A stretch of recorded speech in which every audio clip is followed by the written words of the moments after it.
À une époque où sa voix était célébrée comme l'une des plus grandes de la musique américaine, Marvin Gaye menait en silence un combat que peu connaissaient. Pour lui, la musique n'était jamais simplement un produit du show business. C'était une question de survie, une façon de respirer quand le poids du monde menaçait de l'étouffer. Pourtant, derrière les chansons d'amour intemporelles qui ont marqué une génération, il portait les cicatrices de relations qu'il avait profondément blessées dans l'industrie. Il y avait des personnes qu'il ne pouvait pas pardonner, des figures dont le contrôle, la rivalité ou l'indifférence l'avaient meurtri. Ce n'étaient pas des étrangers, mais des noms puissants qui s'étaient autrefois tenus à ses côtés, façonnant le même univers de la soul qui avait fait de lui une légende. Berry Gordy, la cage de Motown.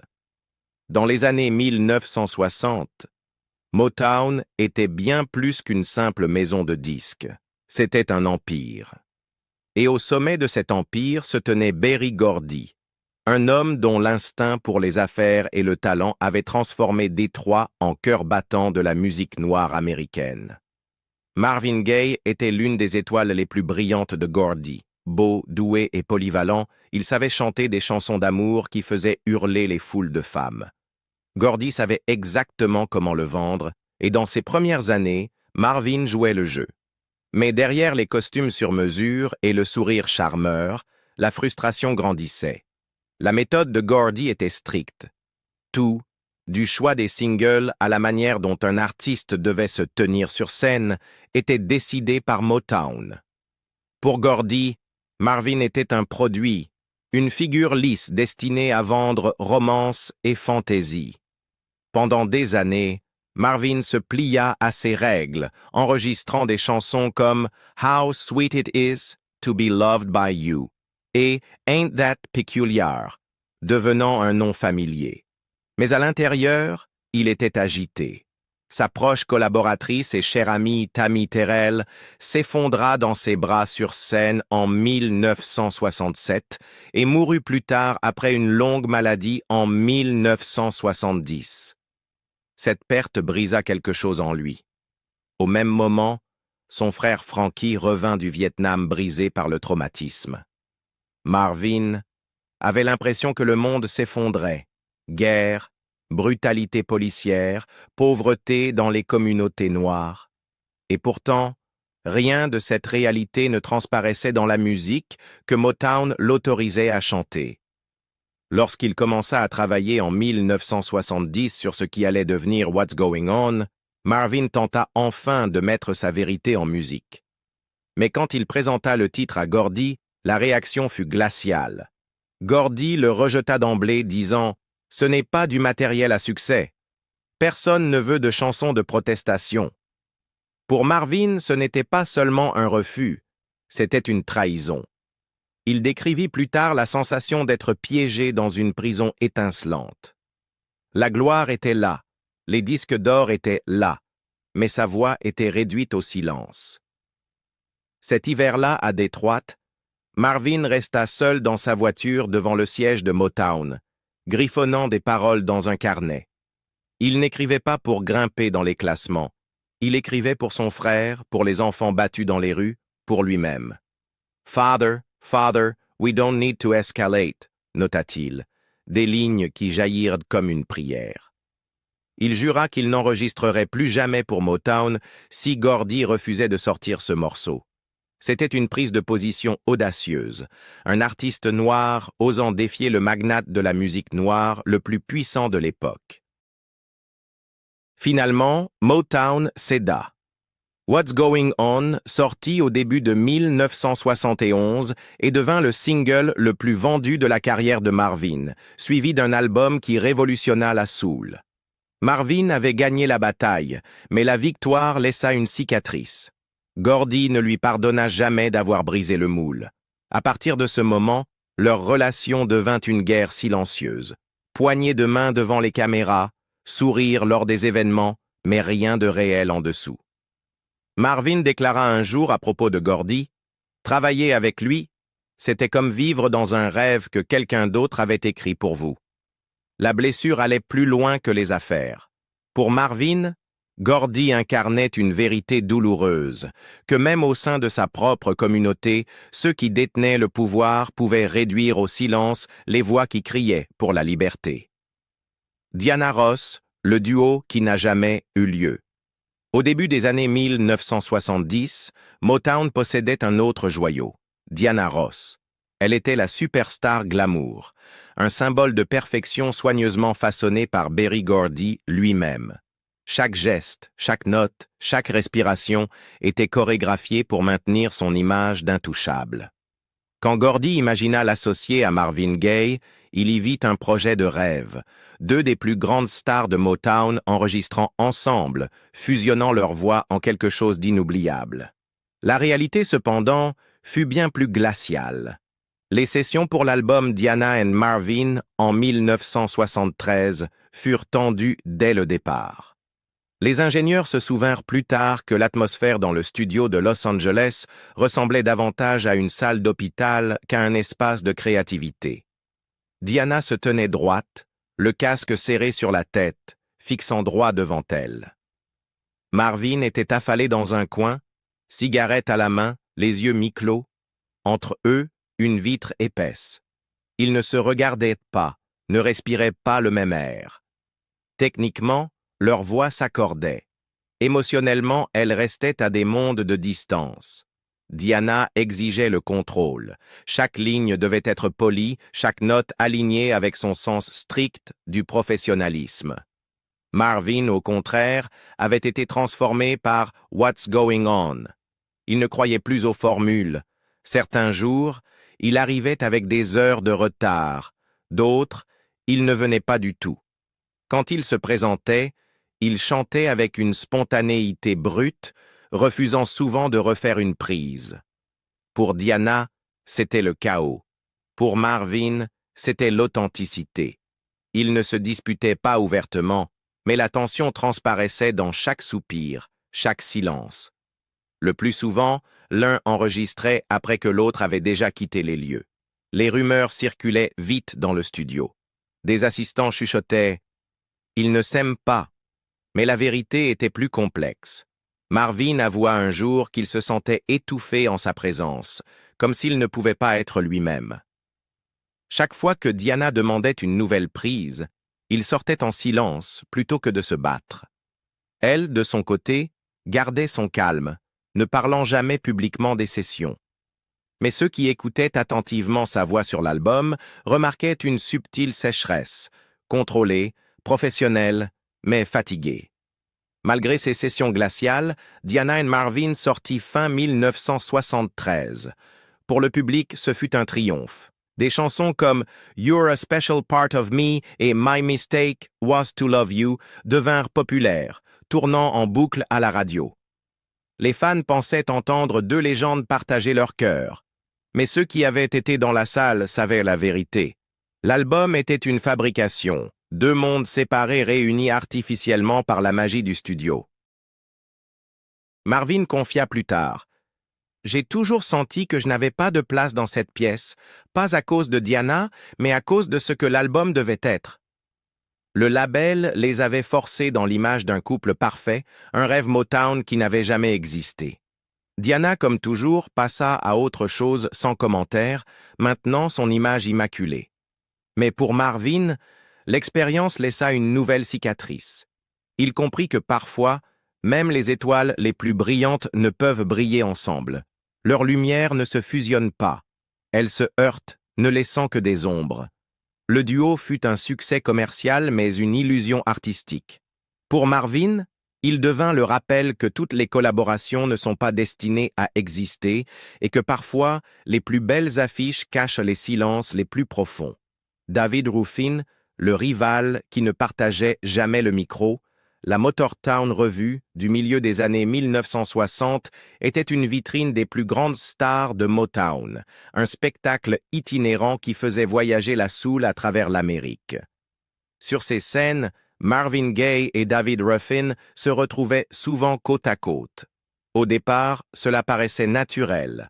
Marvin, le perfectionniste raffiné, et David, le chanteur principal fougueux des Temptations dont la voix portait une puissance brute. Mais ce qui avait commencé comme une camaraderie polie devint bientôt l'une des rivalités les plus chargées de la famille Motown. Marvin était méticuleux dans ses performances. Chaque respiration, chaque mouvement était calculé pour produire un impact émotionnel maximal. Il croyait en la discipline, en la précision de sa voix. David Ruffin était l'opposé, une tempête sur scène. Il dansait, criait, tombait à genoux, offrant au public tout ce qu'il avait. Cette fougue électrisait les fans, mais pour Marvin, cela ressemblait à un défi personnel. Il confia un jour à un ami. David en faisait toujours trop, non pas pour plaire au public, mais pour que tout le monde voie qu'il m'était supérieur. Un soir à Detroit en 1966, Marvin interpréta Ain't That Peculiar et sentit qu'il tenait la foule entre ses mains. Mais avant même que les applaudissements ne s'éteignent, David monta sur scène sans prévenir et lança Ain't Too Proud to Beg, un geste que Marvin n'oublia jamais. Il déclara plus tard s'être senti effacé, comme si sa performance avait été balayée en quelques secondes. Aucun mot dur ne fut échangé, aucun coup ne fut porté, mais le silence entre eux était plus bruyant que n'importe quelle dispute.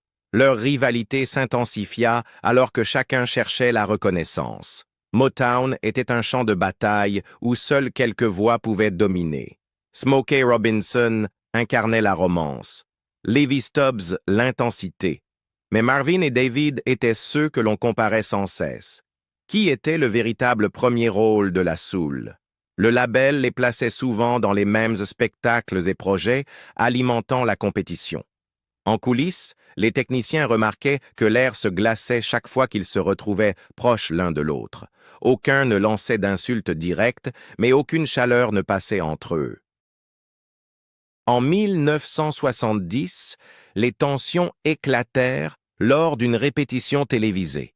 David arriva avec près de 2 heures de retard et Marvin, qui accordait une grande importance à la ponctualité, bouillonnait déjà.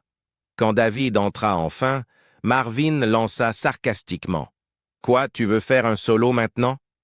David esquissa un sourire narquois et répondit « Si je faisais un solo, au moins les gens ne s'endormiraient pas. » Les mots frappèrent durement. Personne ne rit, et le silence qui suivit cimenta la distance entre eux.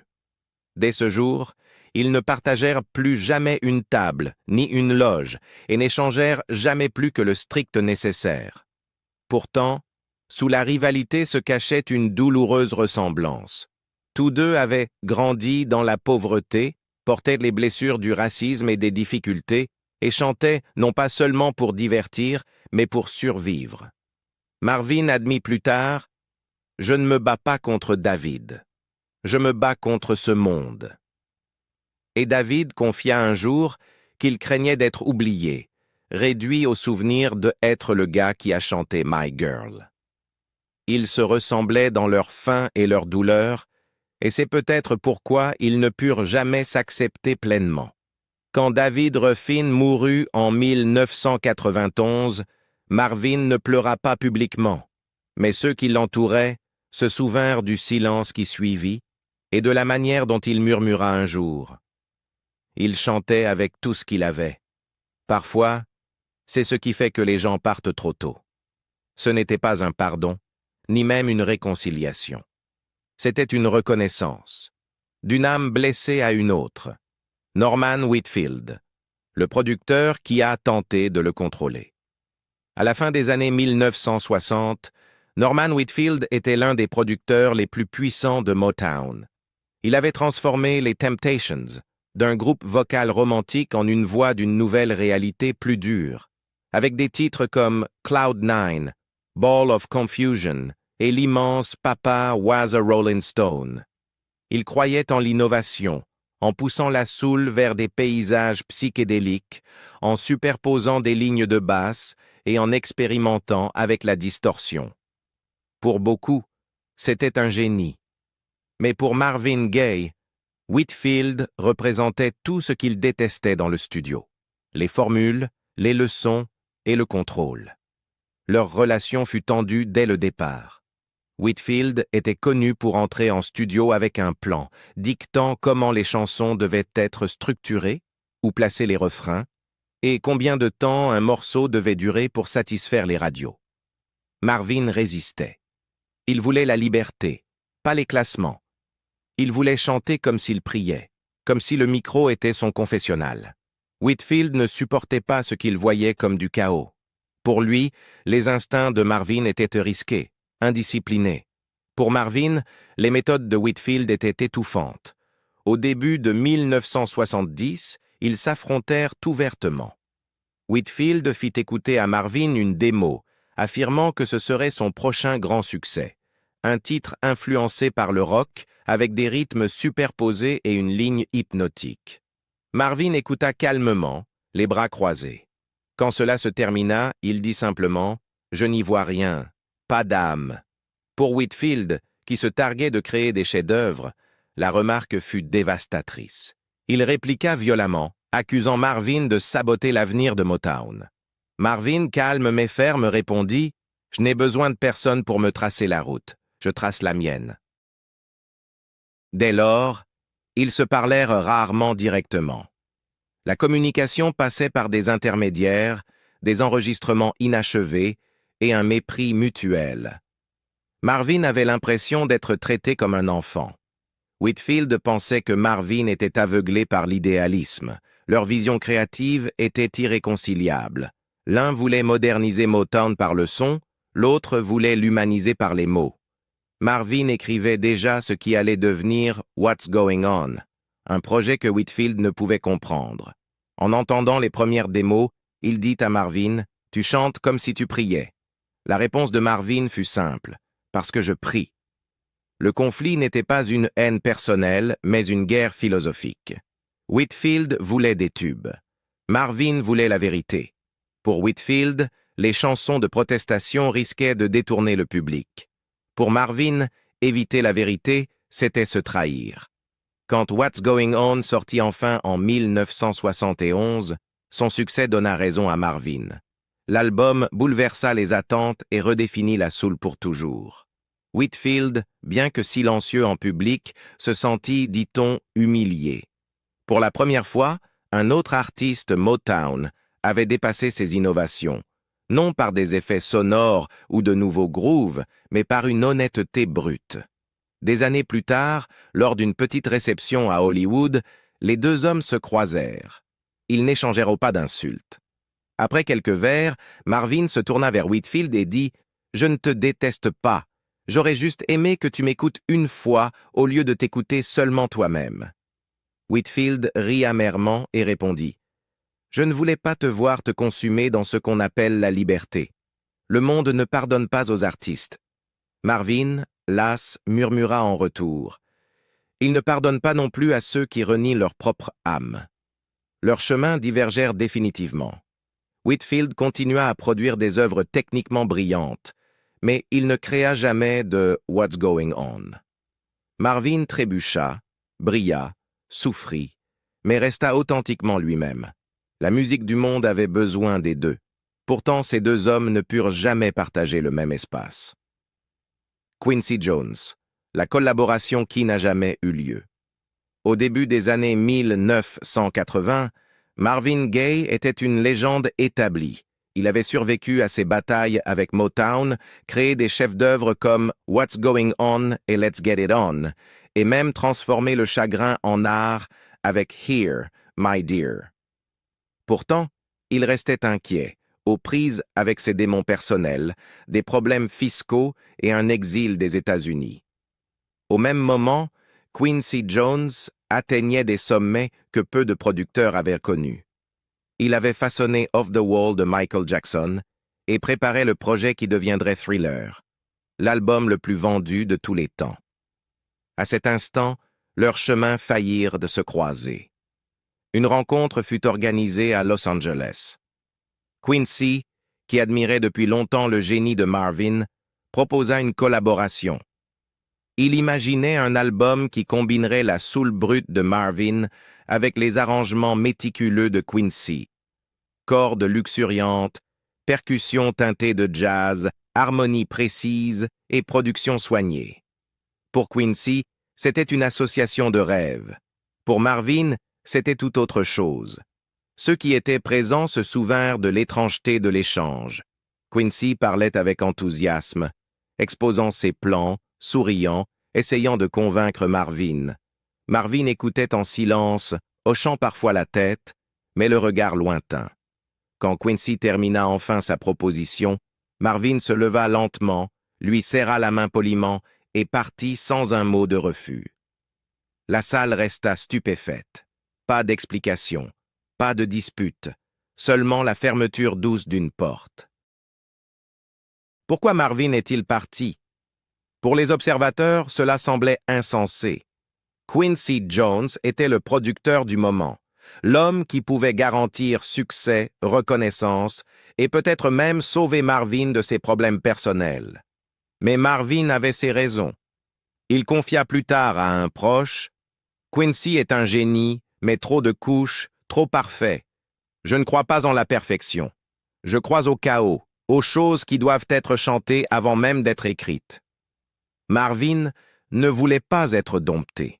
À cette époque, il produisait déjà son propre travail, veillant tard la nuit pour ajuster lignes de basse et pistes vocales seul.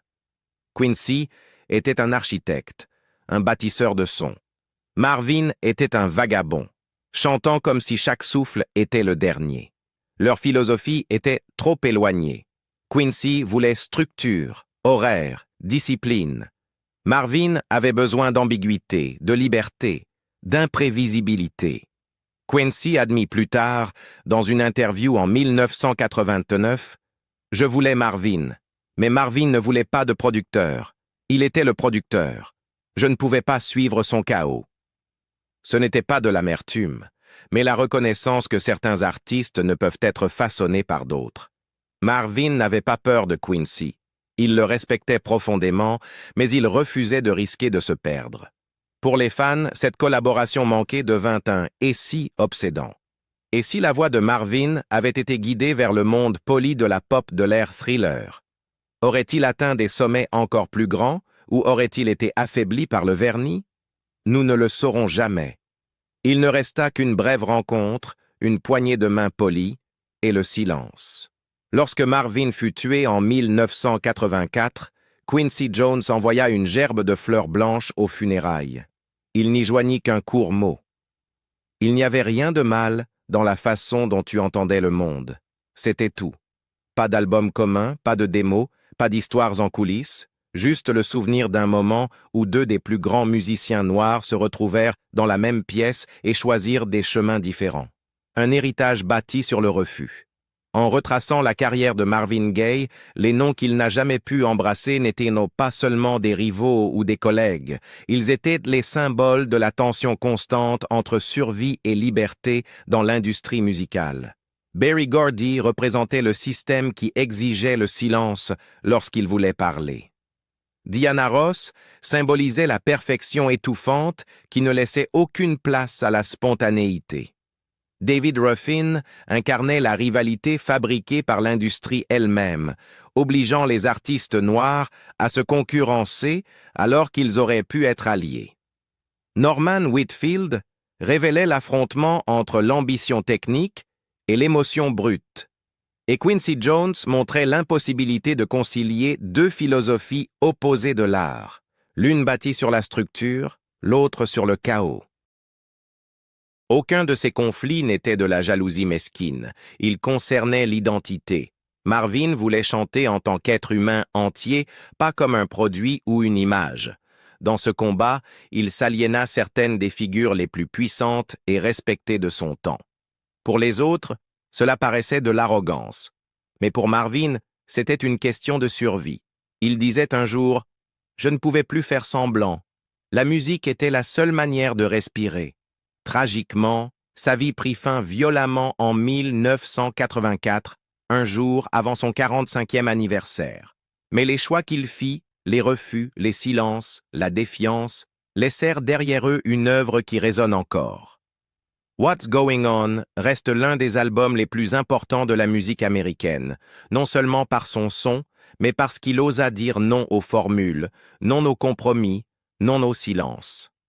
L'héritage de Marvin Gaye ne réside pas seulement dans les chansons qu'il a offertes au monde, mais aussi dans le courage qu'il a eu de se détourner même des étoiles les plus brillantes de son époque. Il refusa de se tenir à leur côté, non par manque de respect, mais pour ne pas se perdre lui-même. Et dans ce refus, il préserva l'âme qui a rendu sa musique éternelle. L'histoire de Marvin Gaye nous rappelle que même les voix les plus célébrées portent des cicatrices invisibles. Sa musique est née de la lutte et ses décisions ont façonné non seulement sa propre vie, mais aussi l'histoire de la soul. Et vous, quelle chanson de Marvin Gaye vous a le plus touché? N'oubliez pas d'aimer cette vidéo, de partager vos impressions dans les commentaires et de vous abonner pour découvrir d'autres chapitres inédits des légendes de la musique.